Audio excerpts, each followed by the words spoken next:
Saturday evening, August 22nd, and we're just outside enjoying the calm before the storm.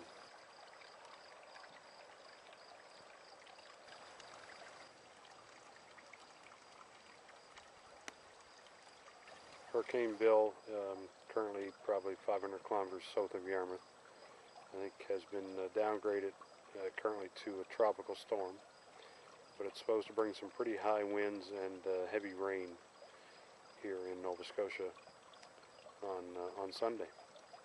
So we're just outside right now. It's very warm, very muggy, and there's just not a breeze at all.